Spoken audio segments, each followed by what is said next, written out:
It's gratitude journaling time. 52 prompts and a year of gratitude, and I am on number 17. Draw something that makes you feel good about yourself.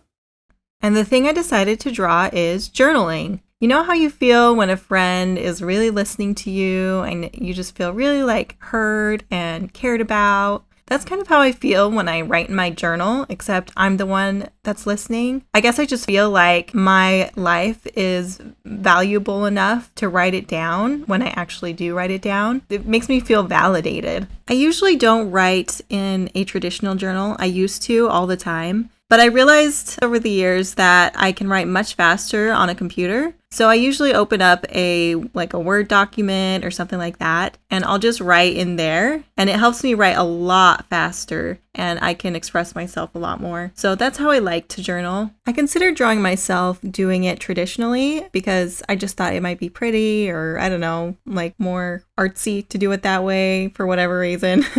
But I decided to keep it more real and just draw myself on a computer. I also think it's kind of funny because until I started doing these gratitude prompts and these art journal entries, I don't think I've ever drawn myself so much. I have so many self-portraits in this series of art and I'm not used to doing that. So it's just kind of funny that has happened. It kind of makes sense because when you do journaling, you tend to journal about things that are going on in your life and you're definitely part of your life, you know what I mean? So it makes sense to me. I had a roommate that was an avid journaler. She told me she wrote in her journal every night without fail, which is amazing. And one day I went into her room and she showed me all of her journals and she had tons of them and they were all different sizes and shapes. She wrote traditionally and it was so cool to see all of her little books. I felt super inspired just thinking that all of her life, each day, however much she wanted to write, was stored in these little books and kept for as long as those books would last. And she could go back anytime and look up a day and see what she'd written and see how she felt that day. And I just thought that was really cool.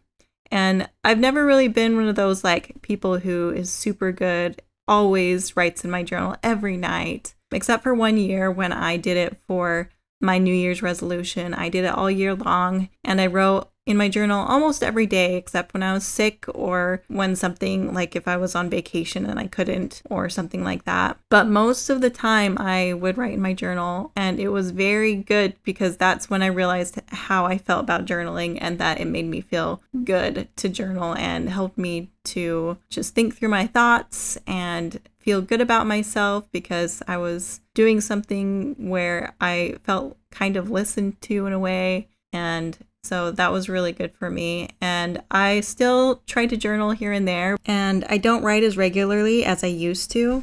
But that's okay. I still try. And when I do write, it's a good thing. I also had a coworker that was an avid journaler, and I think that she also was very inspirational to me as far as journaling goes. She just always would write all the time, and she said it was kind of her way of staying in control. I think she kind of meant it partially as a joke, but also kind of serious in a way, that she just wanted to know that she'd written things down and that she hadn't lost anything, which is kind of an interesting mindset and kind of cool. I've decided to work a lot more in watercolor and acrylic since those are the mediums that I'm most proficient in, and I really enjoy working in them. That's why I've been doing a lot more watercolors and a few more acrylic paintings recently. This one was really fun to do. I love how the colors have been turning out. Of course, this is pretty much partially made up space and the colors are definitely my own. I have a hard time choosing colors ahead. Sometimes artists are really good about doing their thumbnails in color and picking colors ahead and picking a color palette. But I really just kind of go with the flow and I just pick colors that I think will look good together. And I do plan a little bit, so I'll try to make sure things are balanced. But for the most part, I just kind of go with the flow. I did make her shirt red on purpose because red is one of those, well, it's kind of a burnt orangey reddish color anyway. Those warmer colors tend to draw your eye.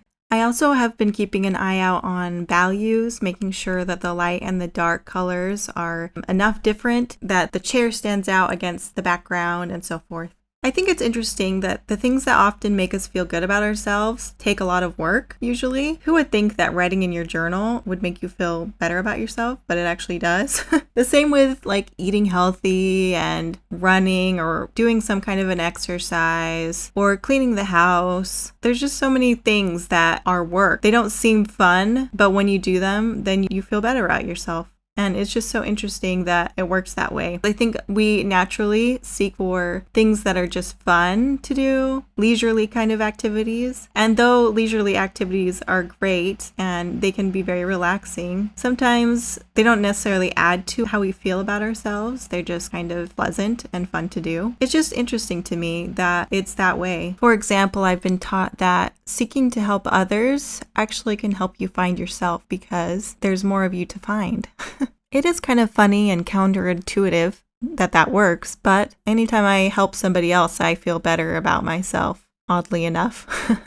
I guess it shows that there's lots of things I could have drawn here or painted, and it would have worked out just as well. If you would like to use the same prompt list that I am using, you can go onto my website, merrymabelmarket.com, and there's a free PDF there where you can see all the prompts and follow along. And I love how this one turned out. I think it turned out really well. I'm very proud of it. The next prompt is draw something green that you are grateful for. Stay merry and creative.